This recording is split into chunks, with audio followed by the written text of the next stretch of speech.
I'm going to share 10 things I wish I knew before visiting India. After spending 1 month travelling around the country, there are definitely a few things that would have made my trip so much easier if I'd have known them beforehand. I'm Max and I have been travelling the world for 8 years and I have just got back from 1 month travelling the country. If you're planning a trip there yourself, here are 10 things that I think you should know before you go.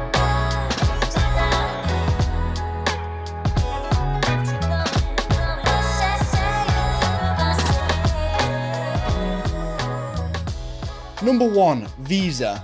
I'm British, I have a British passport and I do need a visa to enter India.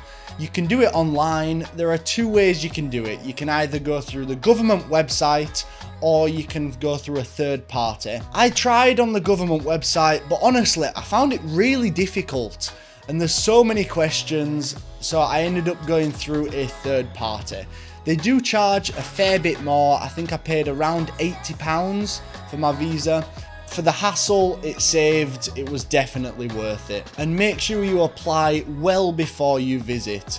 It took me around 1 week for it to come back, but it can take a little bit longer. So I would say at least apply 2 weeks before. And always double check the entry requirements before you visit, because obviously things can change. Number 2, scams. India is known as the scam capital of the world on social media. But I can say, honestly, I didn't get that feeling at all. Well, I say at all, a little bit. I think there's a difference between scamming and a tourist price. Because as a tourist, when you go to a place like that, honestly, do you really expect to pay exactly the same as the locals that are earning like a couple of pound a day? I mean, realistically, no. So I can say that I didn't really feel like I got scammed too many times.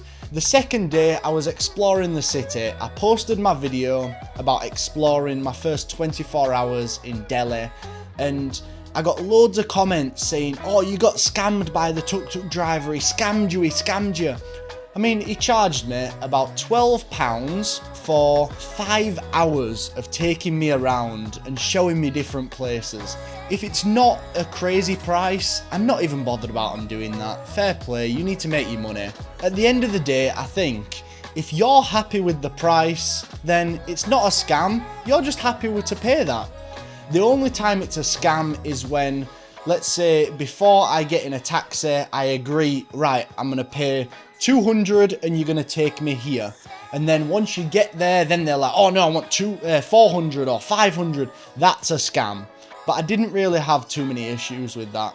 Before you get in a taxi or a tuk-tuk, make sure you agree on the price, show them on the phone, on the map, it's going to take me 15 minutes to get there.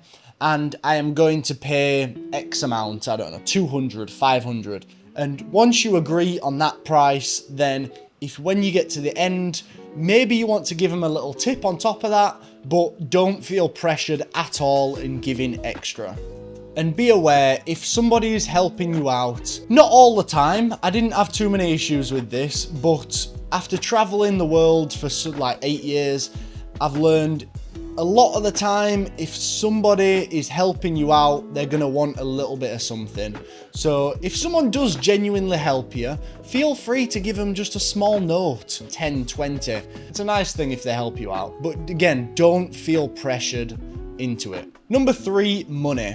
India is the cheapest place I've ever visited in my life, and I have been to a lot of cheap countries, but you have to be aware that in the tourist areas, it is going to be a little bit more expensive, but honestly, even there, it's pretty cheap. In India, they use the Indian rupee, and always before you go, just double check what your local currency converts to in rupees. So I'm from the UK, so I'd check 1 Great British Pound to how many rupees it is, just so you have a little idea. Obviously, you're not going to understand it exactly straight away, but you just have a little idea in your head. And always make sure to get an eSIM before you go. I do have a code on the screen. I'm not sponsored by them, but that is what I use because it just helps to be able to, if you're bartering with someone and they say 500, you can be like, right, 500 equals, I don't know, £4 or something. And just having internet helps so much. And if you are using your bank card, make sure that there is not some crazy fee. I know on my Halifax account, there's quite a high fee on it, but on my Revolut card, it's 0% up to, I don't know, 200 quid or whatever. So just double check with your bank beforehand that you're not gonna get some crazy fees. And in India, it is fairly hard to find ATMs. So when you do find an ATM that works, make sure to pull as much money out as possible. Because I did have it a few times where ATMs didn't work. Like you go to one, it don't work. Second one don't work. Third one finally works. So then just pull as much as possible. You can't take too much out. Usually it's only around 100, maybe £110 per transaction. So I'd just take a couple hundred quid out depending on how long you're gonna stay. And if you do have cash, when I was there, I had a bunch of euros, so I was going to exchange places. And be aware, the exchange rates change so much. I remember the first day I got there, I had 100 euros. I went to one place and they gave me 88 to the euro.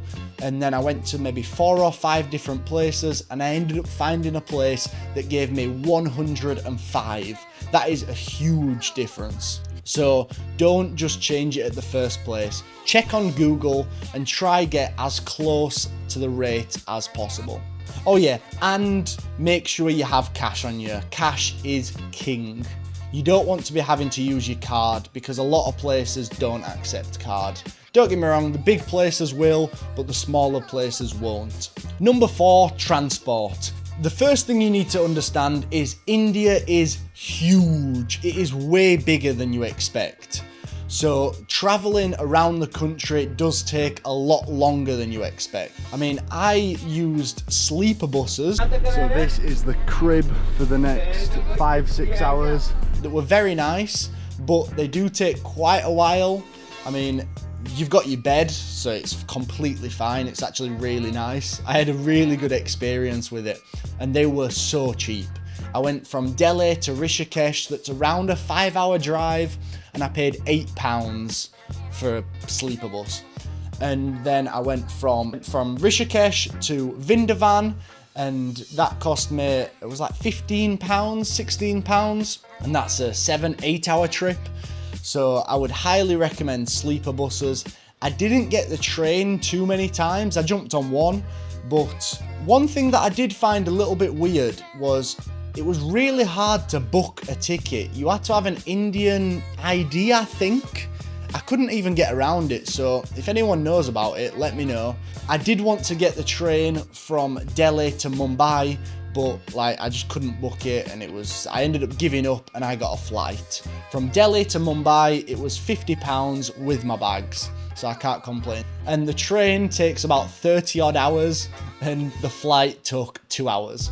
But that just shows how big India actually is. From Delhi to Mumbai, it's like maybe half of the country, and that's a 2-hour flight. It's crazy. So if you are only going for 1 week, I'd probably choose just one place to go because the distance you have to travel is huge. And if you are going there for a longer period of time, then just be aware it does take longer than you expect to get from place to place, unless you fly. That I probably would recommend. Number 5, the streets can be very overwhelming. Like, it's just chaos all the time. There's noise, crowds everywhere.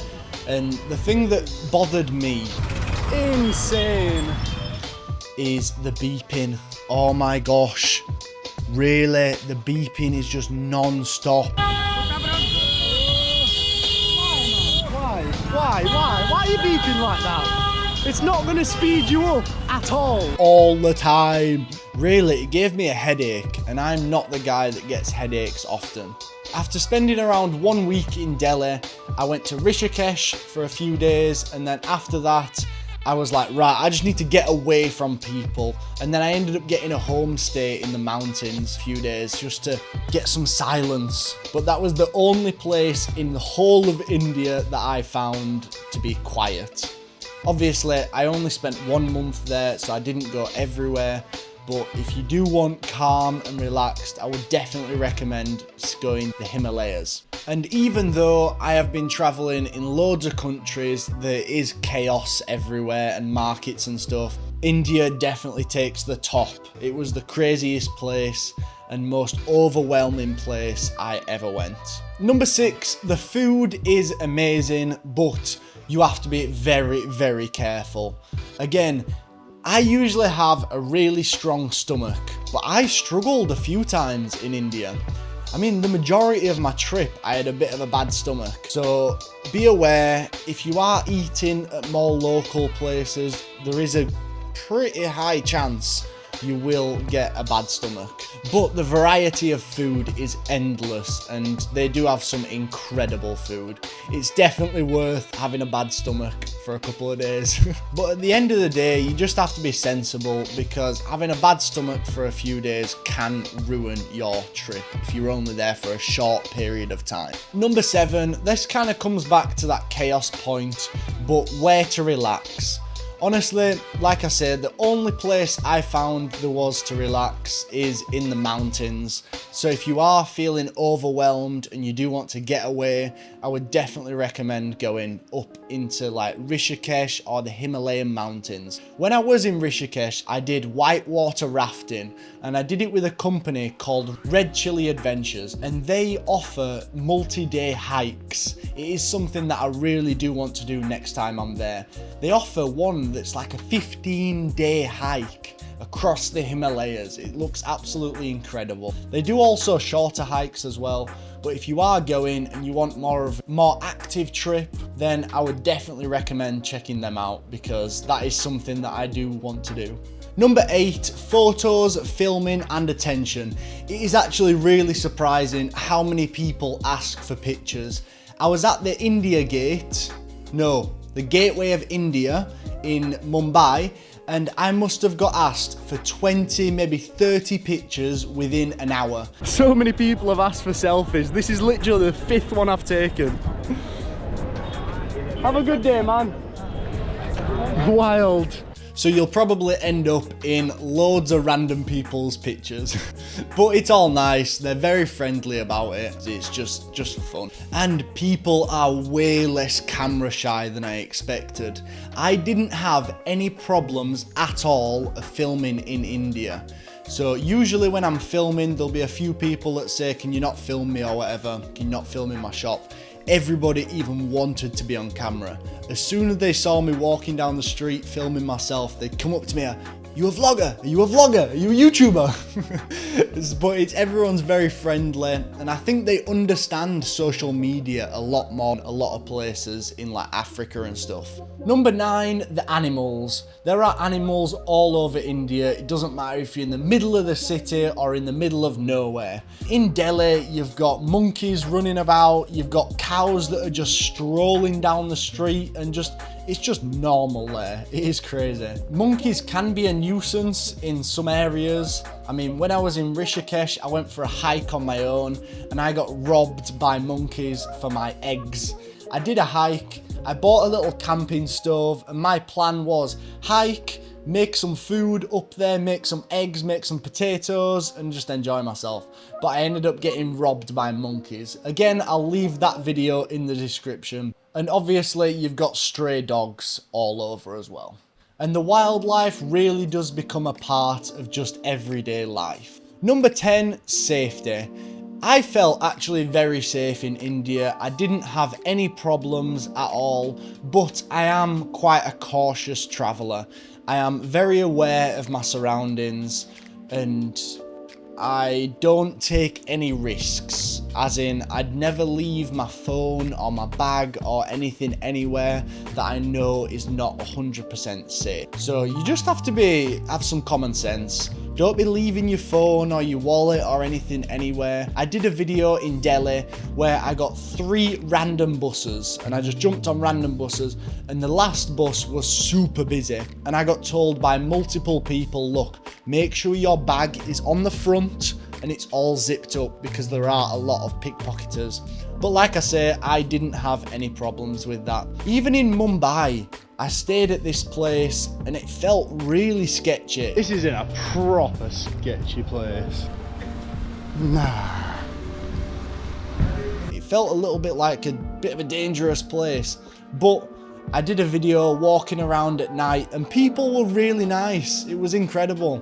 So even if someone is staring at you, I did have it a few times where someone's just like, and they just don't move, just stare, and just smile to them, and usually they will just smile back or give you a wave or anything. And from my experience, don't let scary stories you see online scare you away from going to India. Don't get me wrong, it is chaos. If it's your first time traveling, I would not recommend it, but if you're a fairly experienced traveler and you're ready for some chaos, it's definitely worth checking out. So overall, I did really enjoy my time in India, but be aware, I've said it a few times in this video, but really it's just chaos. It really is, and it's not the cleanest place in the world. So I hope this gave you a good idea of what to expect when you come to India, and I hope you have an amazing trip. Let me know in the comments when you are going, if you are going, and if you already have been, tell me what your experiences of India are. Hope you enjoyed. If you did, please like, comment, subscribe. Join me in the next one.